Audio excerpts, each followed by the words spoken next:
I think it's really sometimes very difficult to convince industrial corporations to really go green, and this is what you stressed, because they don't feel, they may like it, they may consider paybacks, but there are sayings in factories that you will never get to be a CEO if you are the energy manager of the factory. I mean, so this is generally seen as something as it's nice to have, but it's something. But the one thing that the market can help a lot is about the future risk of not doing anything. Okay. Phrase it as a question, if you might. So the question is, okay, do you see the market penalizing yet the companies that are not taking the measures that are not necessary today, but that will be necessary in 10 years? I mean, if you don't do anything, the regulations in 10 years will force you to do something, and if you have not done something, this will cost you billions of dollars. So Fatih and I think Amélie, should you be proactive or reactive? Should you try to anticipate the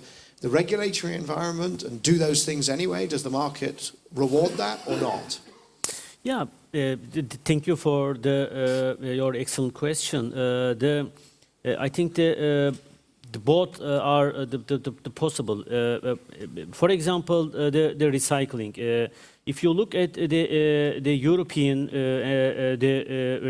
regulation for the recycling, I mean the WEEE, waste of the electrical equipment, there is no the mandatory regulation to build up the recycling facility for the manufacturers.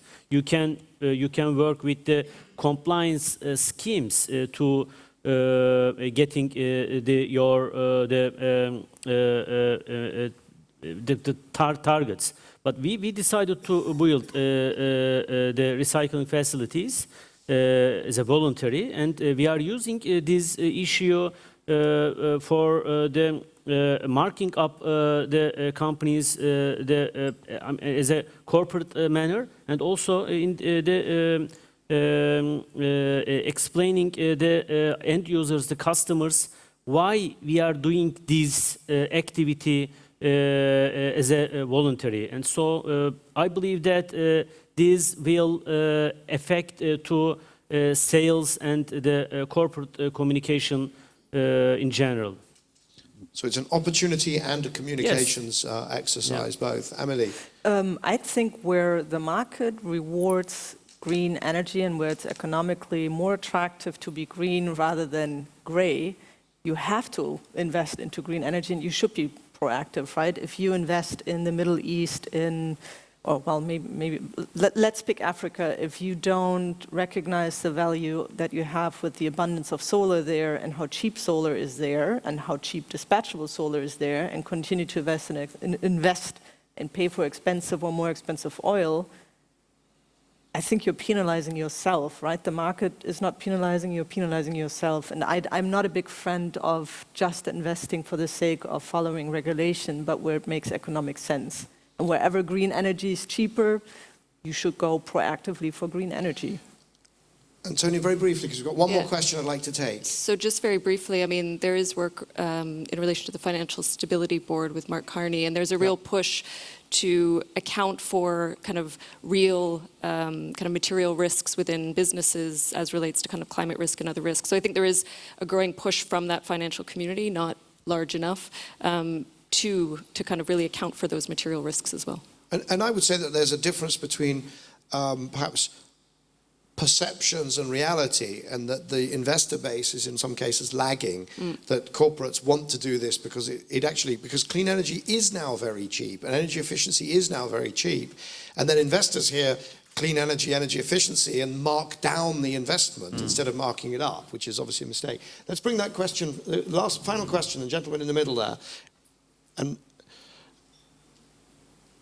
for the opportunity. I'm Joseph Pfister from Integrated Microelectronics. We are an electronics manufacturing company, a global base.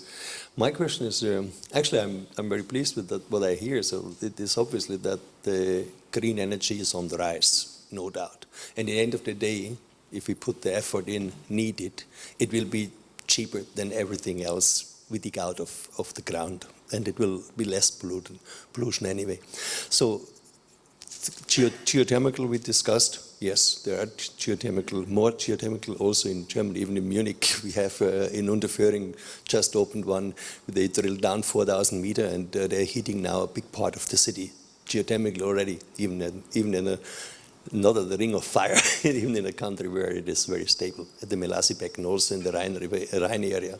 The other question I would have is, I have not heard yet anything about power to gas. Is this something, I would like to ask the panel what your opinion is on the idea to convert power, excess or surplus power, wind energy or solar energy, into gas, methane gas or also hydrogen.